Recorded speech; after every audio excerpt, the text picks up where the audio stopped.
शुद्ध आध्यात्मिक दर्शन, और ये ऐसा दर्शन है जो हमें अपने लक्ष्य की ओर ले जाने वाला है, कहीं अटकाने वाला नहीं है, कहीं भटकाने वाला नहीं है, और एक स्पष्ट चिंतन है जो यथार्थ है, उस यथार्थ को प्रस्तुत कर दिया।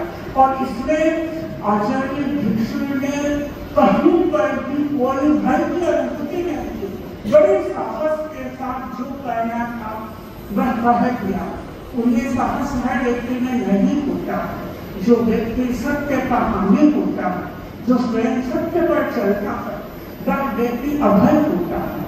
और अभय जो होता है वह अपनी बात को बेबाक जनता के सामने प्रस्तुत कर देता है। स्वामी जी का जो धर्म के संदर्भ में चिंतन था वह बड़ा सुंदर चिंतन था। आप व्यक्ति इसकी कल्पना भी नहीं कर सकते हैं कि धर्म भी दो प्रकार के होते हैं।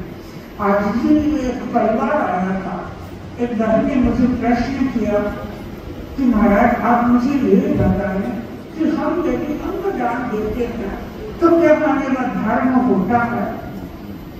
मैंने कहा इसके बारे में तो मुझे क्यों पूछ रही हो, तुम तो समाज में रहती हो, तुम अपना कर्तव्य सोचो, तुम अपना कार्य सोचो, ये हमारा कार्य नहीं है। हम तो आध्यात्मिक पक्ष की बात करते हैं, समाज की जो व्यवस्था है उससे तो तुम लोग जुड़ी हुई हो, समाज में रहती हो, क्या करना है क्या नहीं करना है तुम अपने बारे में सोचो। और आचार्य भिक्षु का तो स्पष्ट अभिमत था कि समाज अलग है और अध्यात्म का पिंड अलग है। समाज का धर्म अलग है, अध्यात्म का धर्म बिल्कुल अलग है। अब हम लोग धर्म किसको करते हैं, कई लोग हैं वो दान देकर के खुश होते हैं, किसी को कोई गरीब व्यक्ति आ गया उसको कुछ खिला दिया पिला दिया, उसके अध्ययन की व्यवस्था कर दी, ये तो बड़ा अच्छा व्यक्ति है, कितना दान करता। समाज के फील्ड में तो यही होगा, क्योंकि उसे अच्छा इसलिए लगा कि उस व्यक्ति की आवश्यकता की पूर्ति हो गई, और उसको अच्छा इसलिए लगा कि उसका गर्व हो गया, मतलब उसे एक प्राउड की फीलिंग हो रही है कि देखो मैंने कितना अच्छा काम किया। लेकिन अध्यात्म की दृष्टि से यदि हम चिंतन करेंगे तो यह सही नहीं होगा।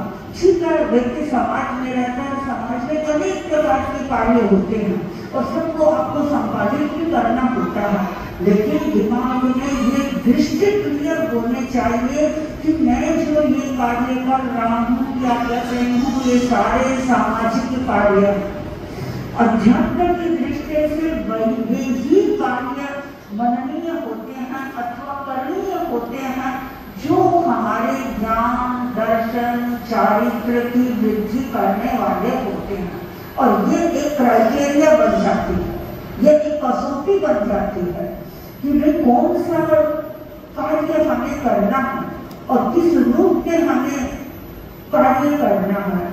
अब आचार्य भिक्षु ने स्पष्ट कह दिया था कि भाई कोई आप लोग बोलते हैं ना तेरा पंथ प्रबोध में धनुषु धर्म खरीदी कितना स्पष्ट एक लाइन में गागर ने सागर भर दिया गुरुदेव तुलसी, और आचार्य भिक्षु को सिद्धांत को बता दिया। अब कोई ये सोचे धन से मैं धर्म खरीदूंगा, मैंने धन से मुझे धर्म होगा, ये कभी नहीं होने वाला। धर्म तो जब आत्मा की शुद्धि होगी तब ही होगा। तो ये छोटी छोटी बातें हैं, तो इन छोटी छोटी बातों को आपको बहुत अच्छी तरह से समझना होगा। और दान के विषय में भी एकदम क्लियर होना होगा कि कौन सा दान ऐसा है जिसको देने से आपकी आत्मा उज्जवल बनती है। अब दान एक भिखारी को भी दिया जाता है, एक प्यासे व्यक्ति को पानी भी पिला दिया जाता है, एक नीति व्यक्ति को कुछ और भी दे दिया जाता है।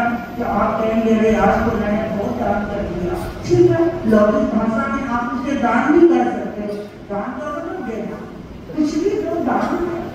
लेकिन आपको समझना होगा कि ये दान जो मैं दे रही हूँ यह कौन सा दान है, ये मेरा लौकिक दान है या लोकोत्तर दान है।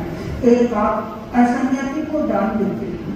और कई बार तर्क हो जाता है कि एक श्रावक है जो प्रतिभाधारी श्रावक है, कभी हम व्रत की चौपाई का स्वाध्याय कर रहे थे तो उसमें एक प्रसंग आया कि एक प्रतिभाधारी साधु है, 11वीं प्रतिभा का पालन कर रहा है, तो यदि उसको कोई गृहस्थ दान दे तो उस दान देना क्या धर्म है? तो स्वामी जी ने स्पष्ट लिखा, हमें पता है कि यह प्रतिमाधारी है, ये समर्भूत प्रतिमा की अनुपालना कर रहा है, लेकिन इसको भी आप दान दो, वह भी धर्म नहीं है। धर्म तो संन्यासी साधु को ही देंगे, वो ही दान आत्मसिद्ध दान होगा। तो ये सब बातें आपको समझनी होगी। और ये भिक्षु स्वामी की जो 3 शताब्दी समारोह है, संभवतः हमारे संघ का अभ्युदय हो रहा है और इसके माध्यम से हमारे अनेक श्रावक श्राविकाएं हैं जो आचार्य भिक्षु को नहीं जानते थे, आचार्य भिक्षु को नहीं समझ रहे थे, वे आचार्य भिक्षु को समझने का प्रयत्न करेंगे कि आचार्य भिक्षु क्या थे और कैसी परिस्थितियों में उन्होंने अपनी बात को जनता के सामने प्रस्तुत किया। और हमारे लिए भी सचमुच में एक गौरव का विषय है। एक नहीं, आचार्य भिक्षु ने दर्शन के विषय में अनेक नई बातों की प्ररूपणा की थी। ऐसा लगता था आचार्य भिक्षु के पास में अंतर्दृष्टि थी और उस अंतर्दृष्टि के आधार पर चाहे उन्होंने जो संगठन की बातें प्रस्तुत की, और यद्यपि बात तो सामान्य सी लगती है कि तेरा धर्म संघ में एक आचार्य होगा, लेकिन जब हम अन्य संगठनों को देखते हैं और अन्य संगठनों को पढ़ते हैं, उनकी स्थिति का अवलोकन करते हैं, तब लगता है कि एक आचार्य की व्यवस्था का भी कितना अपना मूल्य है। और जहाँ एक नेतृत्व होता है तो वहाँ कई चीजों से बचाव भी हो जाता है। तो एक नेतृत्व का होना विकास का प्रतीक है, एक नेतृत्व का होना अनुशासन का प्रतीक बनता है। और 13 पंथ धर्म संघ एक अनुशासित धर्म संघ है, व्यवस्थित धर्म संघ है, एक संगठित धर्म संघ है। और इसका हमने विशेष रूप से अनुभव किया जब अभी परम पूज्य आचार्य कच्छ की यात्रा कर रहे थे। वो कच्छ की यात्रा में अनेक प्रकार के जैन संप्रदाय के साधु साथियों को देखा। पहले तो खाली नाम सुना था, 6 कोटि 8 कोटि ऐसा, न जाने कितने संप्रदाय के साधु साथियों को हमने देखा। और देखा नहीं, गुरुदेव के साथ में उनके आत्मीय संबंध भी हो रहे थे। और कहाँ से मंदिर आचार्य स्वयं आचार्य के स्थान पर पधार रहे हैं। उन्होंने भी आचार्य से कुछ बड़े हैं, कुछ छोटे हैं, लेकिन इतना एक ऐसा लग रहा था हमारा जेल एकता साकार हो रही है।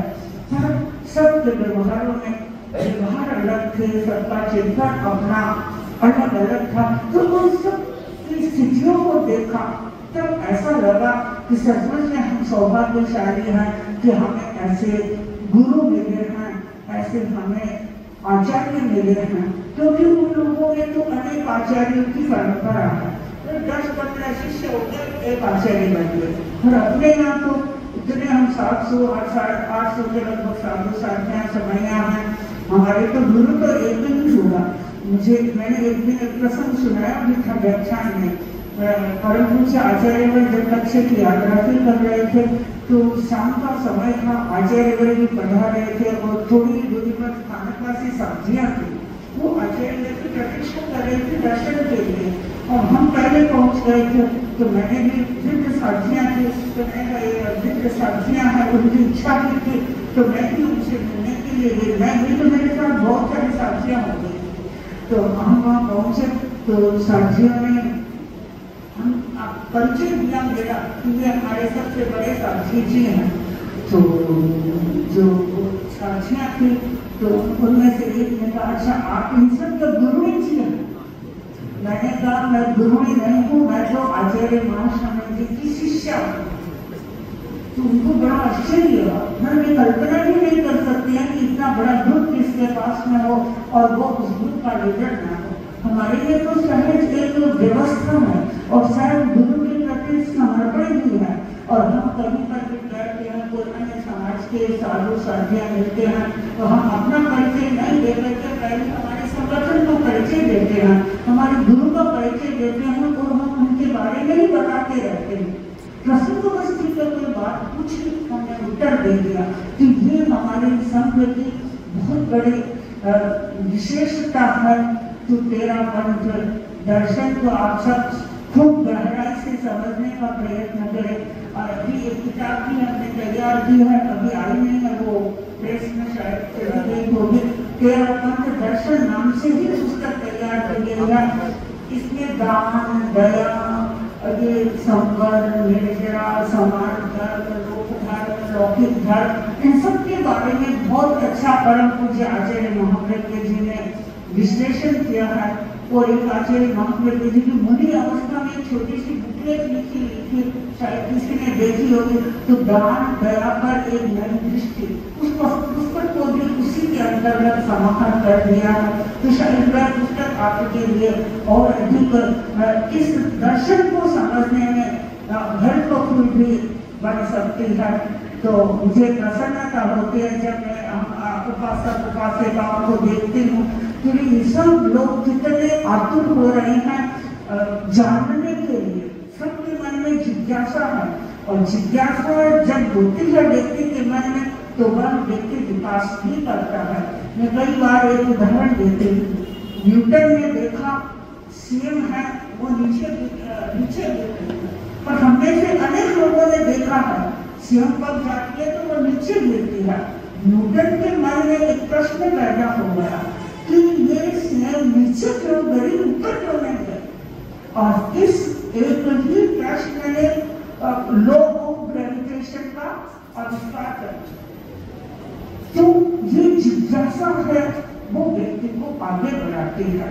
तो हमारे उपासक उपासिकाएं हमेशा जिज्ञासा करते रहे। जिज्ञासा का मतलब जानने की इच्छा। तो ये जिज्ञासा है वो आपको आगे बढ़ाने वाले होंगे। तो मैं यही मंगल कामना करते हूँ कि हमारे उपासक और उपासिकाओं का ये जो दिवसीय शिविर लगा है, इस शिविर में आप सब आचार्य भिक्षु को खूब गहराई से जानेंगे, अध्ययन करेंगे, समझेंगे और आचार्य भिक्षु के चिंतन को अपने जीवन में उतारने का प्रयत्न करेंगे। ओम